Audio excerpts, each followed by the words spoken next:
Welcome in, ladies and gentlemen, to another edition of the Bengal Tiger Recruiting Podcast. I am Billy Embody. With me is Shea Dixon. Shea, before we get into the rest of this podcast and what we're going to lead off with, I got to say, people should check out thebengaltiger.com. It should be 5-Star Friday, but we're doing it on a Thursday. The whole front page is 5-star updates on prospects right now. But let's get into what people want to talk about, which is this number one recruiting class for LSU in the class of 2025. And the Tigers got big news over the weekend while I was at my brother's wedding, but we had talked about it before that there was a good chance LSU would reel this guy in, and that is Jabori Antoine. New Iberia Westgate stand up, the top 50 prospect for the On3 industry ranking and top 20 prospect on On3, committed to LSU over Georgia, Texas, and many others, giving LSU yet another elite prospect in the state of Louisiana and a top flight defensive back for Corey Raymond to kick things off. It wasn't long ago that I think that some people thought that Texas was going to really give LSU a battle here and that it even could be leaning Texas at some point. I thought that the work done by LSU staff the past couple of months, even before Corey Raymond got here, really set this up. Then you make the hire of Corey Raymond, who is a New Iberia native, just like Antoine, has connects to Westgate, the school. And I'd layer this out in a few ways, Billy. One, in terms of importance. And he said, to finish my thought, Raymond, the hire, was icing on the cake. So the cake had been made. Raymond's the icing on it, served up with the birthday candles the weekend that he commits there and shuts things down. But let's tear this out. Of the most importance, they need corners, elite corners. And you bring Corey Raymond back, you're trying to do that. Jabori is On3's number 3 corner in the country. So check that box. You're trying to lock up Louisiana. He's the number 2 player in the state.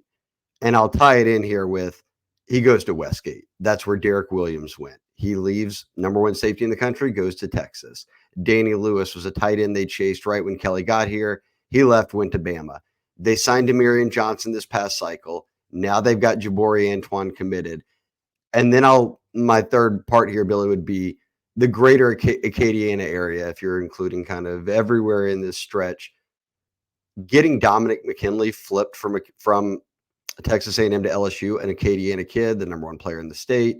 Now getting a guy like Antoine out of Westgate the next year. It feels like, yes, there had been times when North Louisiana guys had left. Yes, there had been times some New Orleans guys had left to play at Bama even. But Lafayette, New Iberia, all that surrounding Acadiana area was not somewhere other schools were getting into and taking guys.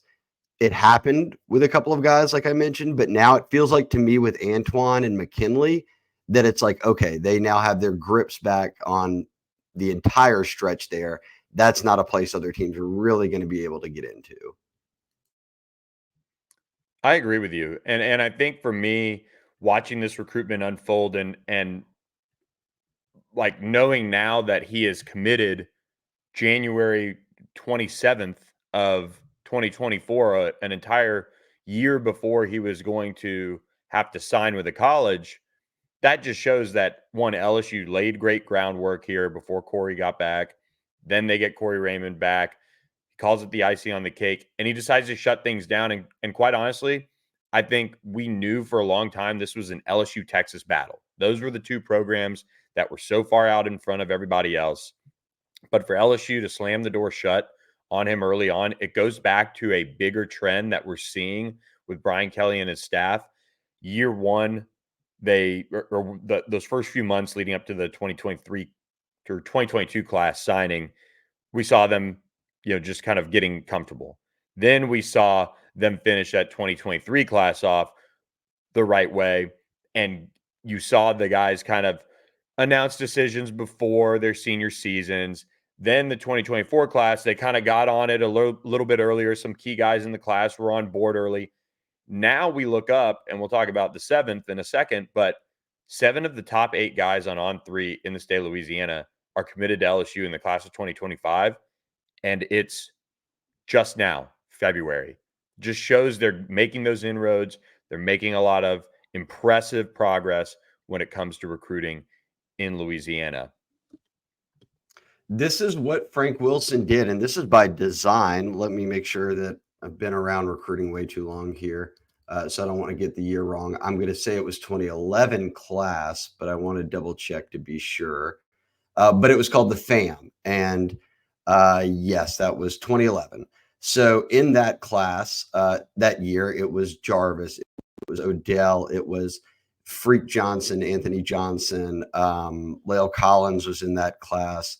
I could go up and down the list here. I've actually got it pulled up, so now I can actually tell you the names without having to think of more than a decade ago. Kenny Hilliard, Jamari Rasco, who played up at Evangel. Jeremy Hill was at Redemptorist. Trey Turner went on to be a longtime NFL player, was at St. Aug at the time. Paul Turner, who's now on staff, was at West Monroe. Terrence McGee was at Franklinton, Quentin Thomas at Breaux Bridge. All these guys were Alonzo Lewis back in the day at St. James. They were really highly recruited and ranked guys. And they called it the FAM, and he got all those guys to pop early. And when they got on board, it became like one after the next, not just domino wise, but it was like, hey, Odell or whomever isn't going to leave the state when all of his other friends from in-state are going to LSU. We're seeing that happen now because Keelan Moses has talked about being a cornerstone piece long before he even committed to LSU. He said, I'm going to be that piece. That's what they want me to be. And he's lived up to the billing. I mean, he has nonstop been out there with group texts and getting guys in on visits and hanging out with them. So I feel like this class, and yes, at the top, Billy, Bryce Underwood, a quarterback, he's from Michigan. DeCorian Moore, the number one receiver, 5-star, he's from your neck of the woods in Dallas. But Harlem Berry on, the number one running back in the country and a 5-star. The rest of these guys are all Louisiana kids who are all buddies, who all know each other. And then you mentioned 7 of 8, and we'll talk about the 7th being Devin Harper. He's transferred into Calvary Baptist. His teammate's the 8th one, James Simon at running back. I could argue that Simon's been just as big of a priority from the start as any of these guys. So for me, this just points to, and now we'll see it even more, Billy, all 10 on-field staffers have coached in college at Louisiana before this year. So everyone's got Louisiana ties. But you look at a guy like Frank Wilson who can kind of oversee things, as he doesn't even have the title of recruiting coordinator. Nobody does, but I'll call him the de facto one. He sees way ahead of time that, hey, if we put all these guys together and get the offers out early and prioritize them all, it'll happen. It'll be one after the next. And then they have less of a likelihood of, I want to go on other visits. I want to drag my process out. I want to maybe flip. That stuff is cut down in a big way when you start off like they have. So the addition of Harper right after Antoine, I thought was massive because a North Louisiana piece, and he's the guy blocking for the 8th guy that you mentioned that isn't committed to LSU, and James Simon. Yeah, let's get to that, Shea. LSU did land a commitment from Devin Harper Tuesday night, kind of a not a surprise, but kind of timing wise, he didn't, drum it up like he was going to make an announcement, kind of similar to Jabori Antoine. But Devin Harper, the big 4-star offensive lineman from Calvary Baptist in the Shreveport area, played at Captain Shreve for his junior season, announced his commitment to LSU on Tuesday over offers from Georgia, Ole Miss, Tennessee, Oklahoma, TCU, Texas Tech, many others were involved here. He's a top 200 overall prospect on the On3 industry ranking. He is one of the best offensive linemen, a top 10 interior offensive lineman in the country. This was a guy that, quite honestly, early on in his recruitment this fall, I went and saw him at his scrimmage, and he had LSU gloves on, LSU backpack, all of those things. But there was some thought, okay, this could be a guy that Georgia really goes in on and tries to make it difficult on LSU. But kudos to Brad Davis, this entire staff for really working it. Joe Sloan, Frank Wilson, Sherman Wilson, all those guys, J.R. Belton, they were able to shut the door pretty early on Devin Harper and get him on board. And again, another elite Louisiana prospect on board. Yeah, if you look at the work done too by Brad Davis, I mean, when that's one guy on the staff of elite recruiters that you have to put up there in every conversation because he is the only holdover from the Orgeron era. Now they've hired back Corey Raymond and Blake Baker, so they've got some other guys who were here then, but he's been here for the entire stretch, was interim head coach, obviously for that K-State game. there's never been like a whiff year. There's never been oh, he needs to step it up. It's year after year, great evals. And look, guys like Carl St. Cyr and others who are in the personnel department play a big role in this, finding Ethan Callaway and becoming the very first offer. He ends up being a top 150 player. They were in on Devin Harper so early as an in-state guy that now with Brett Borderlawn also committed, that's the two highest ranked offensive lineman, Billy, in Louisiana right now. They're on these guys early. They make the evals, they get them to campus, and then it sets yourself up where if you want to pop a Devin Harper, you get, as he told us, all I needed to do was get my mom down there. She hadn't met the whole new staff yet. Does it. Days later, he announces his commitment. And the buzz we had gotten was that he had shut things down on the visit, but just needed that kind of final green light from his mom. Didn't take long at all. Got it done. And once again, add another elite piece from Louisiana to the class.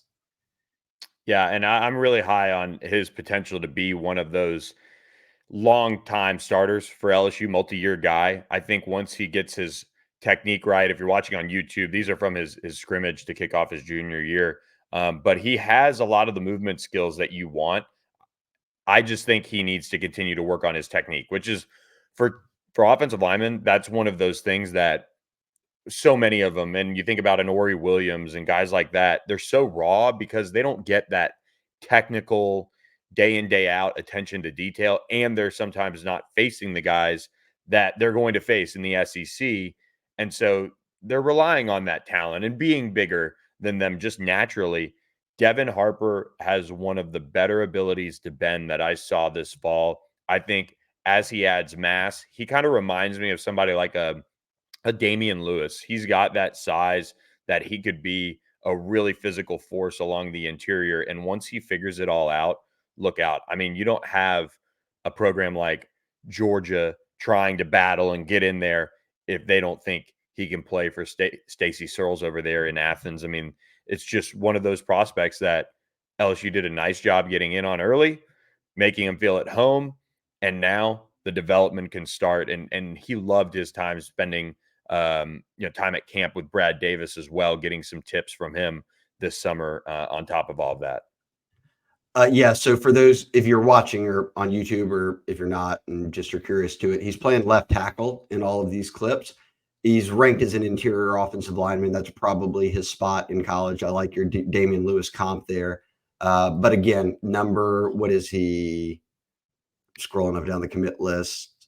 Number 7 interior offensive lineman in the country right now, Billy, on the On3 industry rankings. And that obviously couples centers and guards together. So that's kind of a bigger pool than even the offensive tackle rankings are. But a guy who does play left tackle now. And honestly, you can go back and look, Billy, probably most everyone they've now recruited in recent years played tackle in high school. Like they have not recruited many guys who weren't the best linemen on the team that they were putting at left tackle. And I think that just speaks to, again, even for bigger guys, you find guys who are athletic enough to play that spot in high school. Then you slide them inside and you're not having to worry about shedding weight or doing whatever it is to get kind of into that game shape. It's more about just building out their body. Yeah, I'm with you on that. And so just a really, really good prospect. I mean, 2 of them that LSU has on board now just recently in the class of 2025, which strengthens their hold on that number 1 recruiting class nationally. Shea, with these guys, you could consider LSU is building an NFL quality franchise of sorts with the talent that they have on campus, and certainly building in the class of 2025. So maybe they should reach out to our friend Andy Luedecke. Oh, I didn't even know you were teeing me up. Are you teeing me up? Yeah, franchise talk. Let's hear it. Oh, well, we didn't do a good job of breaking that out before. I didn't even have my full ad read. I've done this one enough that I can probably just rock it. I don't know the numbers, so I'm gonna have to bring it up. But we begin with, "Are you ready to leave the rat race Yes. for the American dream?" Is what it really starts with. We've been rocking with Andy for well over a year, Billy, Yeah. and are about to re-up. So fans of the board too, will get more of my perfect franchise sponsored content. And right now with the number 1 class, it's actually always good news, Billy. It's never bad news. And that's what Andy's here for. Here's the good.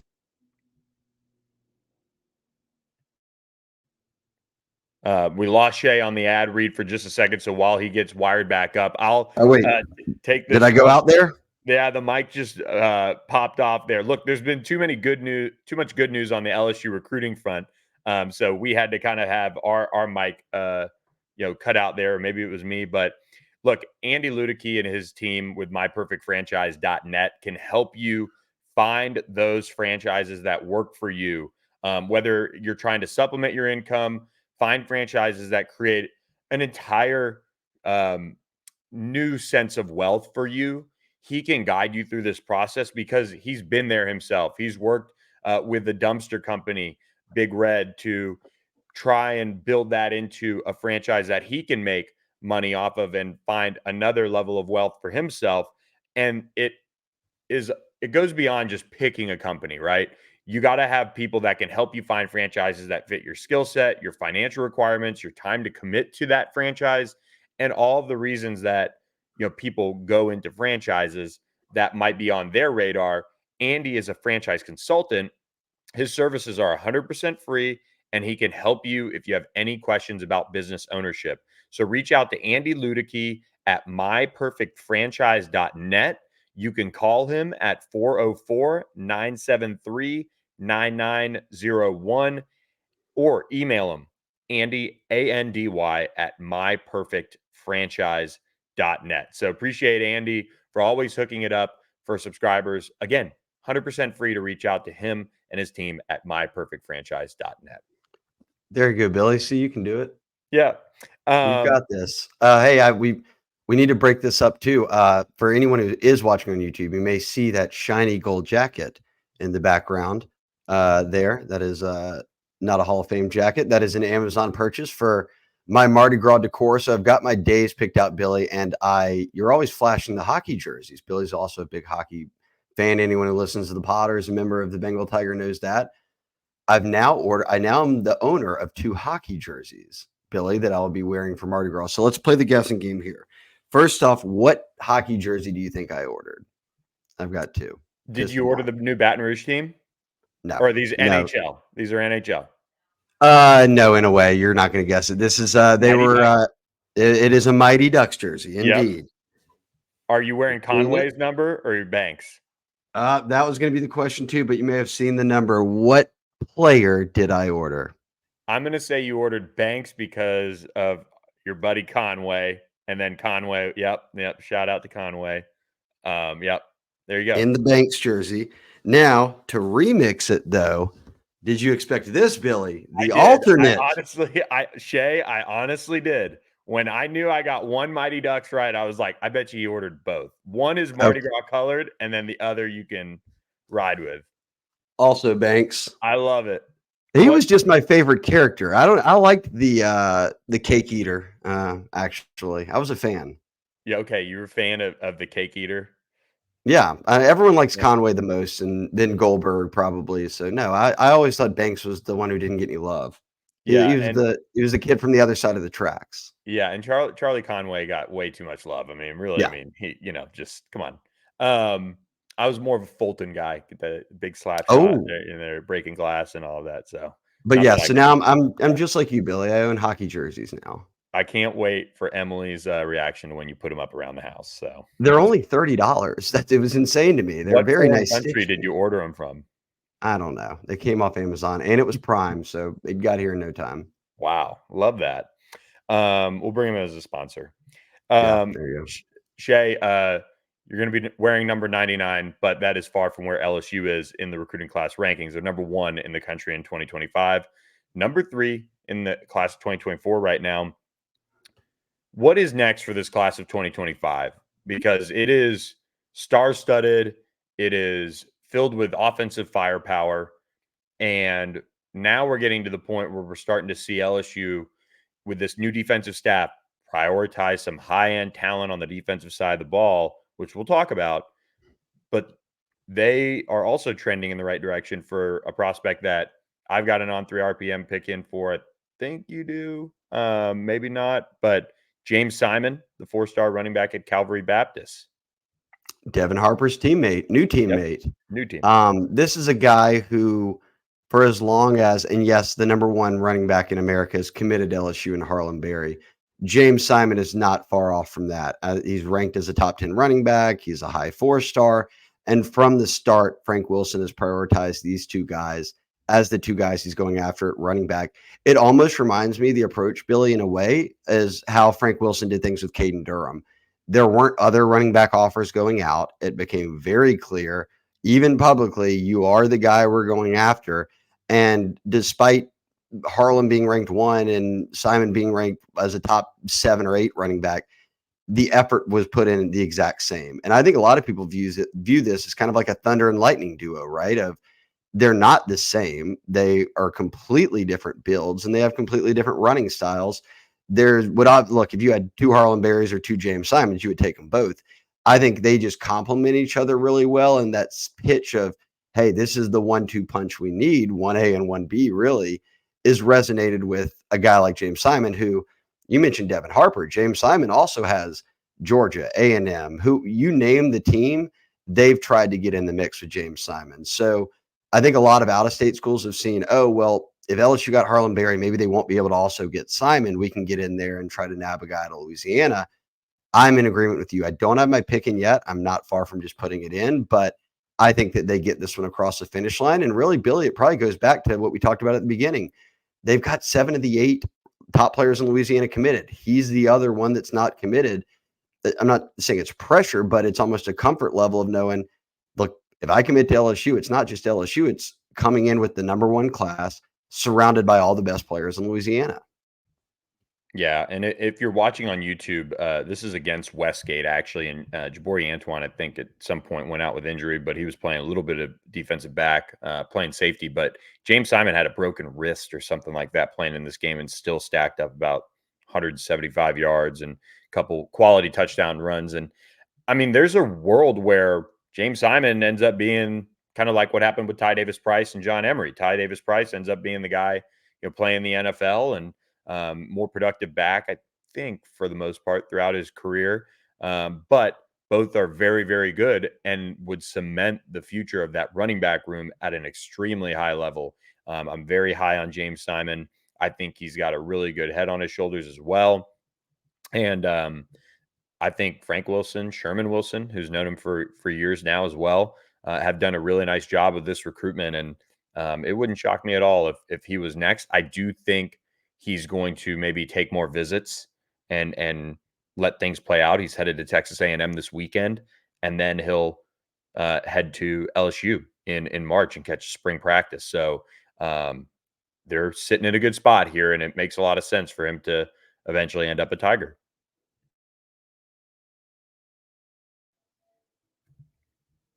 It's another huge piece, and look, would only strengthen the number 1 class. What are you most impressed by of these sort of early bullet points on what is the number 1 class for 2025? I'll give you 4 options. That they have Bryce Underwood committed, that they have 3 5-stars committed who are all ranked number 1 at their position of quarterback, running back, receiver, that they have 7 of the 8 players in Louisiana, top players, already committed, or that 9 of the 10 commits are top 250 prospects. All of those individually would be elite. They've got all of them. Which one are you most surprised by at this point? Oh, man, most surprised?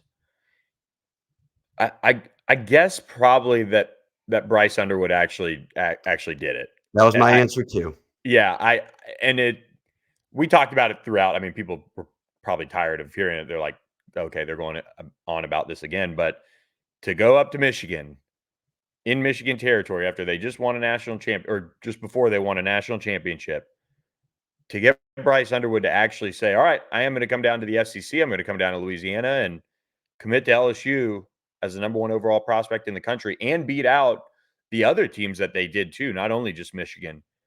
That is so impressive. DeCorian Moore, he's a guy that very much liked LSU. They did a really nice job recruiting him, and he made multiple visits. I mean, the Bryce Underwood thing kind of like picked up a lot of steam over the course of the spring into the summer. And then, of course, the fall, he kind of almost put recruiting on hold because he, for the most part, kind of knew where he was going to go in the end. I just am so impressed that they got Bryce Underwood. And that doesn't mean they didn't beat out Tashard Choice, who recruits really well for Harlan Berry, and that's not impressive. Or, Decorian Moore for Texas, where he's got a lot of family in Austin. But I just think going all the way up there to Michigan is so impressive. And as far as the guys in like the top 250, the 9 of the 10, I think it is, rankings will change. Those prospects, those 9 especially, are still very, very good, though. Yeah, no, I'm with you. And all of it's been impressive, but I think it's been so impressive that we almost forget. Oh, like if you just had an Underwood in your class, he's what Charles Power, our national director of scouting and rankings, called generational, a franchise player. Like that's the type of guy that can change. We saw it with Jaden Daniels this past year, with Joe Burrow. Like when you've got an elite quarterback, it changes everything for you. Then you're tossing in all these other elite, very high end prospects and locking down Louisiana. It's probably one of the best, certainly one of the best runs we've seen, Billy, in our time covering this program. Yeah, I mean the recruiting, I mean, you've been at it longer than I have, but it's got to be right. It's got to be the best run. Like the start to 2025, the finish to 2024. You couple that together, if they can hang on to all these guys for 2025, is that not like it's got to be like the best class? Yeah. No, Yeah. I think it will go down rankings wise as the best class, not just being number one, but overall, like the average of the commits and the points. I think it'll be the highest they've had in the modern recruiting era, which is more than 20 something years now. Before we move on quickly to the next thing, Billy, I'll give us another fun breather here. You said LSU's not the 99th class. They're number one. For 24, do you know who is number 99? They're in Texas. It's not SMU.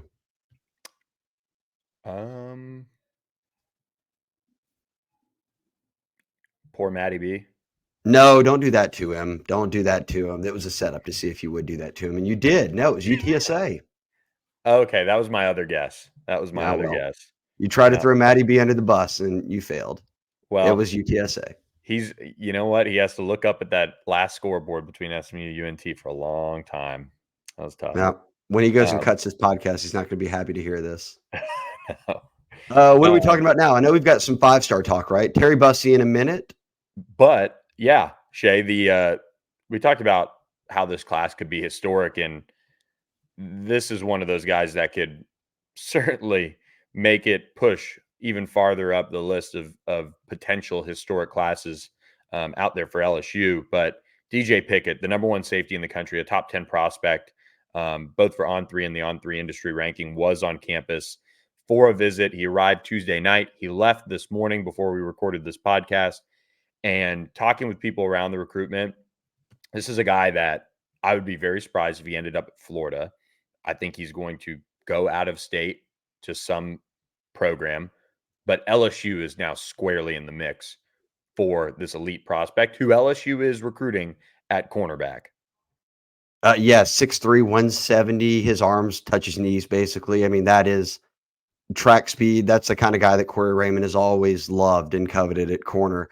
So we're seeing early on dividends being paid here. No, he's not committed, but they're getting guys to campus. They're getting into the mix with a lot of these high-ranked corners. As you see, he's the number 1 safety in the country, top 10 player. But again, LSU recruiting him at corner. That's not out of the norm. Some other schools are as well. But he's done it on offense. He's proved it on defense. This is about as elite of a player as it gets.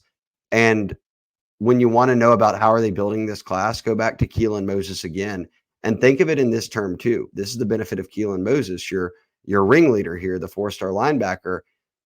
They've got a lot of Louisiana kids committed. Only one right now goes to school on LSU's campus at U High.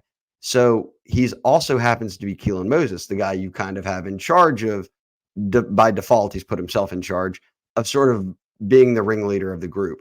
Anytime a guy like DJ Pickett comes through, Keelan gets out of school at 3 or whatever and says, all right, I'll pop over there and hang out with him. And then we saw yesterday Keelan Moses tweeting out pics of being on DJ Pickett's photo shoot. So I think even on Twitter, he said something like, Keelan, I guess we could go to it and find it, but it was basically like, this isn't a game. I care so much about LSU and I'm trying to build on this brotherhood. So hanging out with, like, if you're watching again, you can see it right there, hanging out with Pickett. You also see how big Pickett is tall wise. He is a legit 6'3" because Keelan is not a short dude, and that's a safety stacking up next to him, corner. But the benefit of having Keelan around allows them to always put someone on a visit. Like when you get a guy like Pickett, who's from Florida, comes in for a couple of days, and it's not a big recruiting weekend. It's more of just a midweek thing.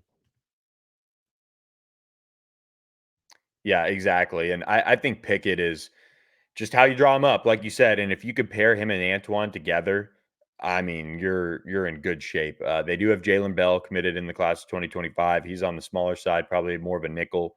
But these are the guys that, Corey Raymond, this is how he wants them to look, without a doubt. And so I think LSU made a statement with this visit. He's off to Oregon today. He's a very mature kid from what we've gathered.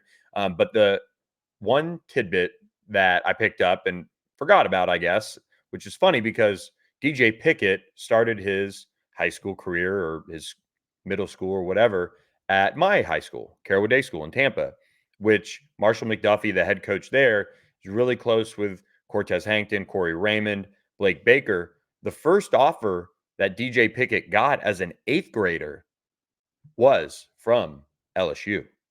Blake Baker and Corey Raymond. So those connections still certainly there. And now they'll just continue to turn up the heat. They're battling Georgia, Michigan, um, Oregon, like we said, is a school he's visiting. The in-state schools will continue to push as you'd expect, but this is a guy, he visited Clemson earlier this month. It's a guy that I think ends up going out of the state of Florida. And if LSU can reel him in, just another huge recruiting win potentially. Oh, I mean, massive. And just now, Deshaun McBride and Joel Rogers are tweeting out photos of them hanging out with DJ Pickett on the photo shoot. So, sort of a red carpet treatment for a kid who's a junior and making a midweek visit. It's exactly what you want to see.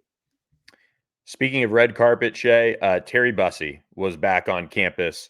The big time 5-star plus athlete out of Timpson High. Um, One of the best high school players in the country the last 2 seasons, just in terms of production, in terms of everything he put on tape. Um, he was back on campus. LSU is pretty much battling A&M. I know Georgia hosted him last weekend, but I get the sense from talking with Terry last night after the visit that it is LSU A&M. He's got good relationships with, the staff at LSU with Frank Wilson and Sherman Wilson. He's building them more with Corey Raymond and Blake Baker. He's got good relationships with Georgia with Travaris Robinson, who's now over there. And A&M, he's got some familiarity with the staff. This is going to come down to if he goes to A&M and he feels comfortable with that new staff from Mike Elko, if he still feels the same comfort level over there, I think the Aggies probably win out. But if he goes there and he just doesn't like the vibe, this could go LSU's way, and it would be a guy that could play right away in the secondary for Corey Raymond. We've talked about Bussey for a long time. Let's just get down to the nitty gritty here. What are we feeling? Because I think you can set the stage, Billy, in a couple of ways here, but LSU did flip 4 A&M commitments this cycle. They flipped Cohen Eccles on the O-line. They flipped Weston Davis on the O-line, then 2 Louisiana guys, Dominic McKinley at DT, and then Gabriel Elliford at D end. What is, I think we've all agree, and I'll let you speak for yourself. I've always thought Bussey fit into a different category because even over the summer months before with the injury, he didn't make a bunch of visits, but everyone was like, oh, he's going to end up at A&M. There were graphics ready, all that kind of stuff. He said, well, let me at least make some visits. And he went to Bama and LSU. Then he commits to A&M. A&M has all the coaching changes. He doesn't sign. You get it. But he never decommitted from A&M. And the buzz coming out of College Station is that Mike Elko and that staff feel good about keeping him. Still, he made other visits. He went to Georgia because Travaris Robinson recruited him at Bama, ended up at Georgia. So he eliminates Bama, goes to Georgia, and there's no buzz coming out of Athens that it's going to be them. He gives LSU a midweek visit today, but then this weekend he's going to be on an official visit to A&M. He gets to have 2 official visits to A&M because Jimbo got fired when he made his first one. Now he gets one with the new staff. And being from where he's from, Timpson, there's people around him that are kind of have some A&M influence. When I step back and really look at it, I just keep going back to, we always thought he was going to end up at A&M. If he's spending the final weekend before signing day there, they'd have to really fumble the bag here. And I don't even mean money wise, like fumble the ball, whatever, not to get this one across the finish line. I agree with you. Like one of those prospects that you sit here and say, okay, would be pleasantly surprised if LSU gets this across the finish line. They're in it. They're very much a factor here. Like if he doesn't go to A&M, he goes to LSU. I think that's pretty clear, at least from what we're hearing and what we think we know about this recruitment. But yeah, Yeah, I agree. I think he's also a guy that is very keeps his circle really close. He's been through a lot. He's lost his mom. He's lost one of his sisters. His dad's never been in the picture. Um, and there are, like you said, people that want him at A&M. And also, he's close with Dalen Evans, who signed with A&M. He went to the Polynesian Bowl with Caden Durham. That's probably his best relationship with an LSU commit or signee. And there are, like you said, multiple guys who were committed to A&M at one point on either on campus or in this 2024 class. So the opportunities were there. Like when Weston Davis flipped, Xavier Atkins was tweeting out pictures of them two before the game and saying this is when it was done or whatever. When Summer Creek played Beaumont United, but but Terry is just circles because he's been through so much. His circle is a lot tighter, and I do think that's maybe a piece too there. That I mean, he just might want to go to A&M because that's kind of what he's known. And LSU, with the changes around the program, it's one of those that it might just be a little bit too late, even though A&M has gone through the changes too. Yeah, and I look, I think this is not for lack of effort at all. If he doesn't end up at LSU, like they have been chasing Terry Bussey for a long time now, and did it as you noted through defensive staff changes and continue to push and push and push. We didn't hear that he silently committed or flipped to them on the visit. So now you're just hoping that when the dust settles from the A&M visit, that somehow LSU, you're out front. And again, they've got current commits, players on the team, everybody's sort of pushing for him. But at this point, the ball is in Bussey's court. And if he doesn't feel like he wants to back off the A&M commit, it's not a surprise. I think this is one where they got Dominic McKinley in the fold. He'll sign next Wednesday. With Bussey, you always knew you were sort of taking a swing for the fences. And if it worked, you're getting one of the elite DBs out there. If not, well, then he ends up going to the school that everybody thought. I'll also mention this. And look, LSU may pull this off. We'll have another podcast before signing day and we'll update you. But I know there's no solace in finishing second, but there is a bit of advantage in finishing second in the portal era. And I'm not saying anything about Bussey specifically, but you'll see a lot of these kids who hit the portal, they end up going, many of them who have the option, to the team that they almost went to out of high school. And if LSU can continue to put themselves in the top group with these elite guys, if they ever do decide to hit the portal, you're picking up where you left off and you're in a good spot. So I don't mind that they chased him all the way until the end. I don't think it was a waste of resources or time or anything like that. Maybe they get him, but even if they don't, it's not the end of the world. And look, can recruit all these high level kids to the end because of the portal era. Well, and Shea, I mean, how can anyone sit there and say with the LSU defensive back situation that pursuing elite talent at that position Oh, of course all not. the way to the end is a waste? Like, It's a shoot your must. shot. You've got to rebuild this defensive back room to an elite level, and we saw them do that with getting DJ Pickett on campus. You had a lot of notes on LSU's targets in the secondary, and I dropped one last week too. This is a huge priority for the staff. It's just as big of a priority as the defensive line, which we'll drop some notes on as well on the Bengal Tiger, which you can subscribe for just $1 for your first 2 months using code LSU1. That's LSU the number 1. Go to thebengaltiger.com and join us on the message board. It's popping every day. But to build off of all of this, they continue to prioritize the secondary. And one quick note before we go, or a tidbit, however you want to look at it. Gregory Thomas, one of my favorite prospects I saw this fall, is going to be on campus this weekend for an unofficial visit. And you see LSU's battling Florida State, Pat Surtain Sr. up there recruiting him for the Seminoles. But this is another guy that checks those boxes for Corey Raymond. It's a high school he's very familiar with at American Heritage. And he's got that Pat Surtain style of body when I actually went out there to see him this fall when they played Colin Hurley. He looked, and I think he was even wearing Pat's old number there for Heritage. And I thought, wow, that's just kind of the spinning image of him just a few years later for American Heritage. So he'll be on campus for an unofficial visit. Getting him in before the dead period is a big deal as well for Corey Raymond. Yeah, and we'll see. They're trying to get some other guys in here too as well this weekend, not official visitors, but really working on the future in 2025.